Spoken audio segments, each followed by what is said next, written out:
जय हिंद। स्वागत है आपका अपने स्टडी 24 झारखंड यूट्यूब चैनल में। दोस्तों, मैं इस वीडियो में आपसे झारखंड बोर्ड के क्लास 12 के छात्रों के डिमांड पर पॉलिटिकल साइंस यानी कि राजनीतिक विज्ञान के चैप्टर नंबर 1 से लेकर के 5 तक के 50 VBI ऑब्जेक्टिव प्रश्नों के उत्तर को लेकर के आया हूं, जो आपसे छात्रों के लिए काफी महत्वपूर्ण है और इसमें से बहुत सारे प्रश्न आपके बोर्ड एग्जाम में पूछे भी जाएंगे। तो दोस्तों चलिए हम लोग आगे बढ़ते हैं और एक एक करके सभी प्रश्नों के उत्तर को देखें। तो इसमें सबसे पहला चैप्टर आपका दिया गया विश्व राजनीति में शीत युद्ध का दौर, और इसमें पहला प्रश्न है कि पूर्व बनाम पश्चिम पदबंध का आशय किससे है। तो दोस्तों यहाँ पर जो हम लोग ऑप्शन देख रहे हैं, क में दिया हुआ है विश्व युद्ध से, ख में दिया हुआ है शीत युद्ध से, ग में है तनाव शिथिल से, घ में दिया हुआ है उत्तर शीत युद्ध से। तो दोस्तों इसका सही उत्तर क्या होगा? इसका सही उत्तर होगा ऑप्शन नंबर ख, शीत युद्ध से। दोस्तों ये जो शीत युद्ध है, शीत युद्ध किसे कहते हैं? तो मैं आपसे छात्रों को बता दूं कि द्वितीय विश्व युद्ध के बाद पूरे विश्व में दो महाशक्तियों का उदय हुआ था, जिसमें आपका एक सोवियत संघ यानी कि रूस था और दूसरा अमेरिका था। और दोस्तों दोनों देशों के बीच में विचारधारा को लेकर के मनमुटाव था, यानी कि जो आपका सोवियत संघ रूस था वो साम्यवादी विचारधारा का देश था और वहीं पर अमेरिका जो पूंजीवादी विचारधारा का देश था। और ये दोनों देश पूरे विश्व में अपने वर्चस्व को स्थापित करने का प्रयास कर रहे थे, जिसके कारण दोनों देशों के बीच में मनमुटाव था और इसी को कहा जाता है शीत युद्ध। और दोस्तों यहाँ पर जो हम लोग देख रहे हैं पूर्व बनाम पश्चिम पदबंध, तो यहाँ जो पूर्व पदबंध है इसका नेतृत्व आपका सोवियत संघ यानी कि रूस कर रहा था, वहीं पर पश्चिमी पदबंध का नेतृत्व अमेरिका कर रहा था। तो दोस्तों इस तरह से हम लोगों ने पहले प्रश्न के उत्तर को देख लिया बहुत ही अच्छे ढंग से। दोस्तों इसके बाद हम लोग आगे बढ़े तो आगे आपका दूसरा प्रश्न है कि दो ध्रुवीयता का क्या अर्थ है। तो दोस्तों यहाँ पर जो ऑप्शन हम लोग देख रहे हैं, क में दिया हुआ है अमेरिका का प्रभुत्व, ख में दिया हुआ है सोवियत संघ का प्रभुत्व और ग में दिया हुआ है अमेरिका व सोवियत संघ का प्रतिद्वंदी प्रभुत्व और घ में दिया हुआ है सोवियत संघ व चीन का प्रभुत्व। तो दोस्तों इसका सही उत्तर क्या होगा? इसका सही उत्तर होगा ऑप्शन नंबर ग, अमेरिका व सोवियत संघ का प्रतिद्वंदी प्रभुत्व। ठीक है दोस्तों, इसके बाद हम लोग आगे बढ़े तो तीसरा प्रश्न है कि तनाव शैथिल्य का दौर कब शुरू हुआ। तो दोस्तों ये शुरू हुआ था ग, ऑप्शन जो देख रहे हैं हम लोग 1970 के बाद। तो इस तरह से हम लोगों ने तीसरे प्रश्न के उत्तर को भी देखा। इसका दोस्तों चौथा प्रश्न है कि पहला गुट निरपेक्ष सम्मेलन कहाँ हुआ था। तो दोस्तों यहाँ पर जो ऑप्शन हम लोग देख रहे हैं, क में दिया हुआ है नई दिल्ली में, ख में बेलग्रेड में, ग कैरो में और घ हवाना में। तो इसका सही उत्तर होगा ऑप्शन नंबर ख, बेलग्रेड में, जो आपका सर्बिया का राजधानी है। तो दोस्तों ये चौथे प्रश्न का उत्तर था। इसको पांचवा प्रश्न है कि सोवियत संघ ने कौन सा सैनिक गुट बनाया था। तो दोस्तों यहाँ पर जो हम लोग देख रहे हैं नाटो, सीटो, सेंटो, ये जो है अमेरिका ने बनाया था और वहीं सोवियत संघ ने आपका इसको बनाया था, वार्सा संधि को।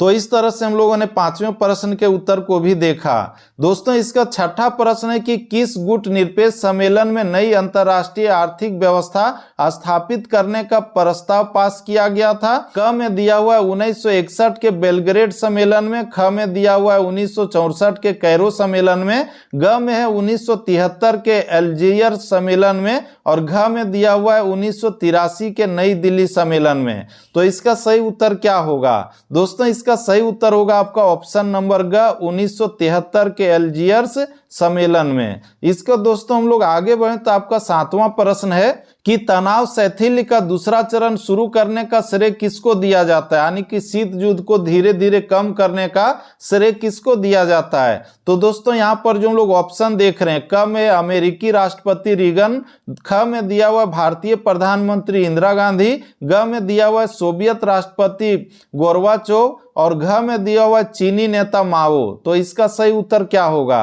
दोस्तों इसका सही उत्तर हो जाएगा ऑप्शन नंबर ग, सोवियत राष्ट्रपति गोर्बाचोव। ठीक है, इसके बाद हम लोग आगे बढ़े तो आपका आठवां प्रश्न आता है और आठवां प्रश्न है कि G77 का आशय दुनिया के किन देशों से है। तो दोस्तों इसको आप लोगों ने क्लास 10 में भी पढ़ा है G77 के बारे में। ये आपका जो विकासशील देशों का संगठन था, यानी कि इसका सही उत्तर होगा ऑप्शन नंबर ख, विकासशील देश।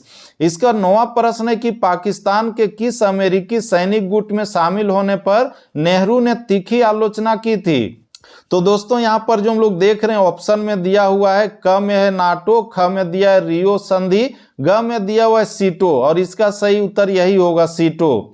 सीटो का फुल फॉर्म क्या होता है आप लोग कमेंट बॉक्स पर जरूर लिखिएगा, क्योंकि वह भी आपके लिए महत्वपूर्ण है। दोस्तों इसके बाद हम लोग आगे बढ़े तो आगे आपका 10वां प्रश्न है, संयुक्त राष्ट्र का व्यापार व विकास सम्मेलन कब स्थापित हुआ?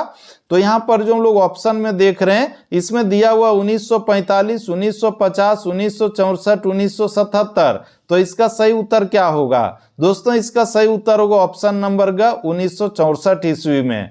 तो दोस्तों इस तरह से हम लोगों ने पहले चैप्टर के सभी 10 VVI प्रश्नों के उत्तर को देख लिया। इसके बाद हम लोग आगे बढ़े तो आपका दूसरा चैप्टर है साम्यवादी जगत का विघटन तथा द्विध्रुवीयता का अंत, और इसमें पहला प्रश्न है कि 1917 में रूस में समाजवादी राज्य की स्थापना किसने की? और दोस्तों ये जो प्रश्न है आपका 2018 के बोर्ड एग्जाम में आया था। और दोस्तों इस प्रश्न का जो उत्तर होगा यहाँ पर क्या होगा? तो इसका सही उत्तर होगा ऑप्शन नंबर ग लेनिन, जिसको हम लोगों ने क्लास 9 में भी पढ़ा है रूसी क्रांति में। तो इस तरह से हम लोगों ने इसके उत्तर को देख लिया। इसका दूसरा प्रश्न है कि सोवियत गुट से सबसे पहले कौन सा देश अलग हुआ था? तो दोस्तों इसका सही उत्तर होगा ऑप्शन नंबर ख यूगोस्लाविया, यानी कि 1991 ईस्वी में जो सोवियत संघ का विघटन होकर के 15 नए देशों का उदय हुआ था, तो इसमें सबसे पहले कौन सा देश अलग हुआ था? तो उसमें सबसे पहले अलग हुआ था यूगोस्लाविया। तो इस तरह से हम लोगों ने दूसरे प्रश्न के उत्तर को भी देखा। इसका तीसरा प्रश्न है कि पोलैंड में सॉलिडरिटी आंदोलन का नेतृत्व किसने किया? तो दोस्तों यहाँ पर जो हम लोग ऑप्शन देख रहे हैं क में दिया हुआ लेच वलेसा, और इसका सही उत्तर यही होगा लेच वलेसा। लेच वलेसा ने पोलैंड में सॉलिडरिटी आंदोलन का नेतृत्व किया था। इसका चौथा प्रश्न है कि स्वतंत्र राज्यों के राष्ट्र की स्थापना किसने की? तो यहां पर जो ऑप्शन देख रहे हैं गोरबाचोव है, माओ त्से तुंग है, एल्त्सिन है, इसके बाद लेच वलेसा है। तो इसका सही उत्तर क्या होगा? इसका सही उत्तर होगा ऑप्शन नंबर ग एल्त्सिन। ठीक है, इसका हम लोग आगे बढ़े तो आगे आपका 5वां प्रश्न है कि भारत व पाकिस्तान के बीच ताशकंद का समझौता कराने में किस सोवियत नेता ने महत्वपूर्ण भूमिका निभाई थी? दोस्तों ये जो ताशकंद का समझौता ये भारत और पाकिस्तान के बीच में 10 जनवरी 1966 ईस्वी में हुआ था, जो शांति समझौता था। तो इस समझौता को कराने में रूस के यानी कि सोवियत संघ के किस नेता ने महत्वपूर्ण भूमिका निभाई थी? तो उसका सही उत्तर होगा ऑप्शन नंबर ग कोसिगिन ने। ऑप्शन नंबर ग आपका सही है। इसका छठा प्रश्न है कि दूसरी दुनिया के देशों में किस प्रकार के देश आते हैं? तो दोस्तों इसमें सही उत्तर होगा ऑप्शन नंबर घ साम्यवादी देश, यानी कि जिस जिस देश का झंडा लाल रंग का होता है, कम्युनिस्ट पार्टी को मानते हैं, कम्युनिज्म को मानते हैं, तो वो आपका तीसरी दुनिया वाले देश कहे जाते हैं। तो इस तरह से हम लोगों ने छठे प्रश्न के उत्तर को देखा। इसका 7वां प्रश्न है कि ग्लासनाट व पेरी स्ट्रोका के मंत्र किसने दिए? तो इसमें जो ऑप्शन हम लोग देख रहे हैं दिया हुआ लेनिन, स्टालिन, खुश्चेव और गोरबाचोव। तो इसका सही उत्तर होगा ऑप्शन नंबर ग खुश्चेव। ठीक है, इसका 8वां प्रश्न है कि किसने सामरिक भागीदारी का सुझाव रखा? तो यहाँ जो हम लोग ऑप्शन देख रहे हैं क में दिया हुआ अमेरिकी राष्ट्रपति बिल क्लिंटन, ख में दिया हुआ रूसी राष्ट्रपति पुतिन, ग में दिया भारतीय प्रधानमंत्री वाजपेयी और घ में चीनी राष्ट्रपति जेमिन। तो इसका सही उत्तर क्या होगा? दोस्तों इसका सही उत्तर होगा ऑप्शन नंबर ख रूसी राष्ट्रपति पुतिन। इसका हम लोग आगे बढ़े तो आपका 9वां प्रश्न है कि वार्सा संधि को सबसे पहले किस राज्य ने छोड़ा? तो यहाँ जो हम लोग ऑप्शन देख रहे हैं क में पोलैंड, ख में यूगोस्लाविया, ग में अल्बानिया, घ में पूर्वी जर्मनी। तो इसका सही उत्तर होगा ऑप्शन नंबर ग अल्बानिया। इसका 10वां प्रश्न है कि 1975 में यूरोप में सुरक्षा व सहयोग सम्मेलन कहाँ हुआ था? तो यहाँ जो हम लोग देख रहे हैं लंदन में, पेरिस में, मॉस्को में, हेलसिंकी में। तो इसका सही उत्तर होगा ऑप्शन नंबर घ हेलसिंकी में। तो दोस्तों इस तरह से हम लोगों ने आपका जो दूसरा चैप्टर था उसके भी 10 प्रश्नों के उत्तर को देखा। दोस्तों इसका हम लोग आगे बढ़े तो आपका तीसरा चैप्टर है विश्व राजनीति में अमेरिकी प्रभुत्व, और इस चैप्टर का पहला VVI ऑब्जेक्टिव प्रश्न है कि किस अमेरिकी राष्ट्रपति ने नई विश्व व्यवस्था का चित्र प्रस्तुत किया? तो यहाँ पर ऑप्शन दिया गया Richard Nixon, Jimmy Carter, Ronald Reagan और जॉर्ज बुश। तो इसका सही उत्तर होगा ऑप्शन नंबर घ जॉर्ज बुश। इसका दूसरा प्रश्न है कि 1991 में किसका अंत हुआ? तो दोस्तों 1991 में सोवियत संघ का अंत हुआ था, और सोवियत संघ के अंत के बाद कुल मिलाकर के 15 नए देशों का निर्माण हुआ था। तो इसका सही उत्तर क्या होगा? ऑप्शन नंबर घ होगा सोवियत संघ का। इसका दोस्तों हम लोग आगे बढ़े तो आपका तीसरा प्रश्न है कि 1996 में तालिबान ने किस राज्य में अपना शासन स्थापित किया जिसे 2001 में अमेरिका ने मिटा दिया। तो दोस्तों यहाँ पर जो हम लोग ऑप्शन देख रहे हैं, ईरान है, पाकिस्तान है, इराक है, अफगानिस्तान है, तो इसका सही उत्तर होगा ऑप्शन नंबर घ, अफगानिस्तान। इसका दूसरा प्रश्न है कि कुवैत को किस राज्य के अवैध चंगुल से मुक्त कराया गया, तो इराक, ईरान, पाकिस्तान या सोवियत संघ। तो इसका सही उत्तर होगा ऑप्शन नंबर का, इराक के चंगुल से। इसका हम लोग आगे बढ़े तो आपका पांचवा प्रश्न है कि परमाणु या प्रसार संधि यानी कि सीटीबीटी पर किस देश ने हस्ताक्षर नहीं किया। तो दोस्तों यहाँ पर ऑप्शन देख रहे हैं, ईरान है, उत्तरी कोरिया है, भारत है, चीन है। तो इसका सही उत्तर होगा ऑप्शन नंबर ग, भारत। इसका छठा प्रश्न है कि इतिहास के अंत का सूत्र किसने दिया। तो यहाँ पर ऑप्शन हम लोग देख रहे हैं, क में दिया हुआ है फ्रांसिस फुकुयामा, और इसका सही उत्तर यही होगा, फ्रांसिस फुकुयामा। दोस्तों इसके बाद हम लोग आगे बढ़े तो आपका सातवां प्रश्न है कि भारत के किस प्रधानमंत्री ने अमेरिका के साथ असैनिक कार्यों के हेतु परमाणु समझौते का सबल समर्थन किया। तो इसका सही उत्तर क्या होगा, इंदिरा गांधी, राजीव गांधी, अटल बिहारी वाजपेयी या मनमोहन सिंह। तो इसका सही उत्तर होगा ऑप्शन नंबर घ, मनमोहन सिंह। इसका आठवां प्रश्न है कि किस देश ने 2003 में संयुक्त राष्ट्र संघ की उपेक्षा करके इराक पर आक्रमण किया था। तो इसका सही उत्तर होगा ऑप्शन नंबर क, अमेरिका ने। अमेरिका ने संयुक्त राष्ट्र संघ की उपेक्षा करके 2003 में इराक पर हमला किया था, आक्रमण किया था। दोस्तों इसके बाद हम लोग आगे बढ़े तो आगे आपका 9वां प्रश्न है जिसमें पूछा गया है कि एक ध्रुवीय की स्थिति किस राज्य के एकमात्र प्रभुत्व की परिचायक है। तो ये आपका सही उत्तर होगा ऑप्शन नंबर घ, संयुक्त राज्य अमेरिका। पूरे विश्व में अभी सबसे शक्तिशाली देश कौन है, संयुक्त राज्य अमेरिका है। दोस्तों इसका 10वां प्रश्न है कि किस राज्य में मदरसे चल रहे हैं जहां तालिबान को आतंकवाद का प्रशिक्षण दिया जाता है। तो इसका सही उत्तर क्या होगा, अफगानिस्तान, पाकिस्तान, ईरान या इराक। तो इसका सही उत्तर होगा ऑप्शन नंबर ख, यहीं पर जो है आपका है कि प्रशिक्षण चलता है किसका, तालिबान का। दोस्तों इसका हम लोग आगे बढ़े तो आगे आपका चौथा चैप्टर है जो है आपका आर्थिक और राजनीतिक सत्ता के वैकल्पिक केंद्र, और इसमें पहला प्रश्न है कि एक ध्रुवीय विश्व किस देश के प्रभुत्व का परिचायक है। तो इसका सही उत्तर होगा ऑप्शन नंबर का, संयुक्त राज्य अमेरिका। इसका दोस्तों दूसरा प्रश्न है कि पूर्व के नए आर्थिक बाधों की कोटि में किसे रखा जा सकता है। तो यहाँ पर ऑप्शन देख रहे हैं, जर्मनी, जापान, मलेशिया, चीन। तो इसका सही उत्तर होगा ऑप्शन नंबर ग, मलेशिया।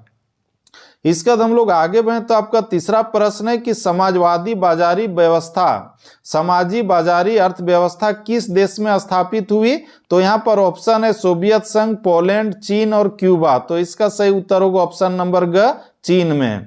इसका चौथा प्रश्न है कि यूरोपीय संघ के सदस्यों को किस कोटि में रखा जा सकता है। तो दोस्तों यहाँ पर जो हम लोग देख रहे हैं ऑप्शन, सामंती राज्य है, राष्ट्र राज्य है, पराराष्ट्र राज्य है, इसके बाद कोई नहीं। तो इसका सही उत्तर होगा ऑप्शन नंबर ख, राष्ट्रीय राज्य। ठीक है, इसका हम लोग आगे बढ़े तो आगे आपका पांचवा प्रश्न है जिसमें पूछा गया कि 1957 में अपनी स्थापना के समय यूरोपीय संघ का नया नाम क्या था।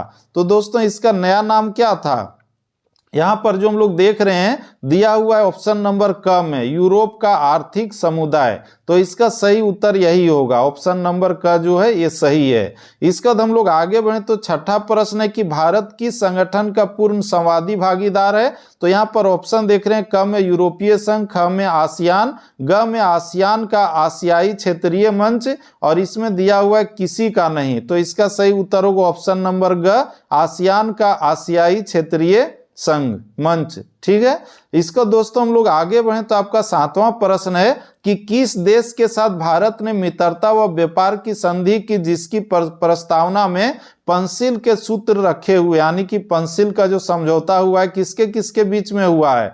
तो भारत और चीन के बीच में हुआ, यानी कि ऑप्शन नंबर ग आपका सही है। इसका दोस्तों आठवां प्रश्न आपका है कि कौन सा देश गाजर व छड़ी की नीति का अनुकरण करता कहा जाता है। तो इसका सही उत्तर होगा ऑप्शन नंबर घ, चीन को। ठीक है, इसका दोस्तों हम लोग आगे बढ़े तो आपका 9वां प्रश्न है कि कौन सा वर्ष भारत चीन मित्रता वर्ष के रूप में मनाया गया। यहाँ पर ऑप्शन देख रहे हैं 1954, 1962, 1988, 2006। तो इसका सही उत्तर होगा ऑप्शन नंबर घ 2006। इसके बाद आपका 10वां प्रश्न है कि वर्तमान में आसियान का कौन सदस्य राष्ट्र नहीं है। यहाँ पर जो आसियान लिखना छूट गया, आप लोग सुधार लीजिएगा। और ये जो प्रश्न है आपका जैक बोर्ड के 2015 और 2020 के बोर्ड एग्जाम में भी आया था। और दोस्तों यहाँ जो ऑप्शन दिया गया इसका इंडोनेशिया, फिलीपींस, अल्जीरिया और मलेशिया। तो इसका सही उत्तर होगा ऑप्शन नंबर ग अल्जीरिया। तो दोस्तों इस तरह से हम लोगों ने चौथे चैप्टर के भी 10 VBA ऑब्जेक्टिव प्रश्नों के उत्तर को देखा। इसके बाद हम लोग आगे बढ़े तो आपका 5वां चैप्टर है उत्तर शीत युद्ध काल में दक्षिण एशिया। और इसमें पहला प्रश्न है कि दक्षिण एशियाई देशों में सैनिक शासन सबसे पहले किस राज्य में स्थापित हुआ। तो यहाँ पर ऑप्शन दिया गया श्रीलंका, नेपाल, पाकिस्तान और भूटान। तो इसका सही उत्तर होगा ऑप्शन नंबर ग पाकिस्तान। पाकिस्तान में जो है सबसे पहले सैनिक शासन स्थापित किया गया था। इसका दोस्तों दूसरा प्रश्न है कि दक्षिण एशिया का कौन सा राज्य नस्लीय उग्रवाद से पीड़ित है। तो यहाँ पर ऑप्शन दिया गया नेपाल, भूटान, श्रीलंका, भारत। तो इसका सही उत्तर होगा ऑप्शन नंबर ग श्रीलंका। यानी कि यहाँ पर जो नस्ल के आधार पर संघर्ष होता है वहां पर जो है LTTE भी सक्रिय है, आप लोग जानते हैं। तो इस तरह से हम लोगों ने दूसरे प्रश्न के उत्तर को देखा। इसका तीसरा प्रश्न है कि दक्षेस का पहला सम्मेलन कहाँ हुआ था। दक्षेस का मतलब है दक्षिण क्षेत्रीय सहयोग संगठन। तो इसका पहला सम्मेलन कहाँ हुआ था, भारत में, बांग्लादेश में, पाकिस्तान में या श्रीलंका में। तो दोस्तों इसका सही उत्तर होगा ऑप्शन नंबर ख बांग्लादेश में। इसका चौथा प्रश्न है कि दक्षिण एशिया के किस राज्य में माओवादियों ने उथल पुथल मचाई है। तो यहाँ ऑप्शन दिया गया भारत, पाकिस्तान, बांग्लादेश, नेपाल।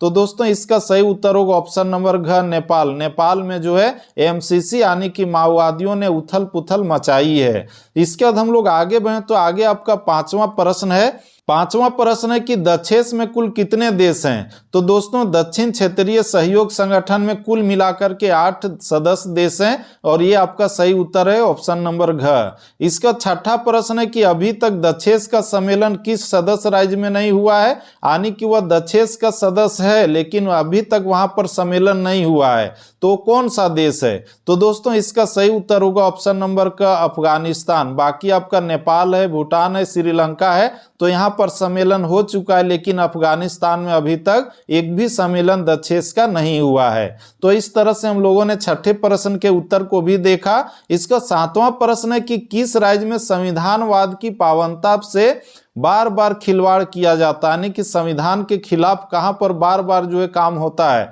तो आपका ऑप्शन नंबर ख पाकिस्तान में। पाकिस्तान में संविधान के खिलाफ भी बहुत काम चलते रहता है। दोस्तों इसका 8वां प्रश्न है कि 1972 का शिमला समझौता किन 2 देशों के बीच हुआ था। तो यहाँ पर जो ऑप्शन देखते हैं क में भारत व नेपाल, ख में भारत व पाकिस्तान, ग में भारत व बांग्लादेश, घ में पाकिस्तान व बांग्लादेश। तो दोस्तों इसका सही उत्तर क्या होगा। इसका सही उत्तर होगा ऑप्शन नंबर का भारत व नेपाल। इसका हम लोग आगे बढ़े तो आगे आपका 9वां प्रश्न है जो आप लोग यहाँ पर देख रहे हैं, जिसमें दिया गया कि दक्षिण एशिया में कौन सा धर्म सापेक्ष राज्य है। यानी कि इन चारों में कौन ऐसा देश है जो धर्म निरपेक्ष राज्य नहीं है। तो दोस्तों यहाँ पर क में देख रहे हैं भारत, ये धर्म निरपेक्ष राज्य है। ख जो आप लोग देख रहे हैं पाकिस्तान, तो ये आपका धर्म सापेक्ष राज्य है। यानी कि इस देश का अपना एक धर्म है जिसको कहते हैं इस्लाम। यानी कि इस्लाम जो है इस धर्म का जो है संविधान में स्थान दिया गया है। वहीं पर आपका भारत है, श्रीलंका है, भूटान है। तो ये आपका धर्म निरपेक्ष राष्ट्र है। ठीक है। इसका 10वां प्रश्न है कि पंचायत व्यवस्था किस राज्य में स्थापित की गई है। पंचायत व्यवस्था किस राज्य में स्थापित की गई है। तो यहाँ पर जो ऑप्शन देख रहे हैं क में बांग्लादेश, पाकिस्तान, नेपाल, भूटान। तो इसका सही उत्तर होगा ऑप्शन नंबर ग नेपाल में। तो दोस्तों इस तरह से आज हम लोगों ने इस वीडियो में आपसे झारखंड बोर्ड के क्लास 12 के छात्रों के पॉलिटिकल साइंस के शुरू के 5 चैप्टर के VBA ऑब्जेक्टिव प्रश्नों के उत्तर को देखा और बाकी जो 14 चैप्टर रह गया है उसके ऑब्जेक्टिव प्रश्नों के उत्तर को भी इस यूट्यूब चैनल पर अपलोड करूंगा। साथ ही साथ सब्जेक्टिव प्रश्नों के उत्तर को भी अपलोड कर दूंगा। इसीलिए आपसे छात्र इस यूट्यूब चैनल को सब्सक्राइब करके इसके नोटिफिकेशन बेल को प्रेस करके रख सकते हैं। और दोस्तों यह वीडियो आपके लिए थोड़ा सा भी हेल्पफुल और इन्फॉर्मेटिव इंफॉर्मेटिव रहा होगा तो लाइक कीजिए और अपने दोस्तों को भी ज़्यादा से ज़्यादा शेयर कीजिए। तो दोस्तों फिर से मिलते हैं हम लोग नेक्स्ट वीडियो में, तब तक के लिए जय हिंद, वंदे मातरम, जय झारखंड, जोहार झारखंड।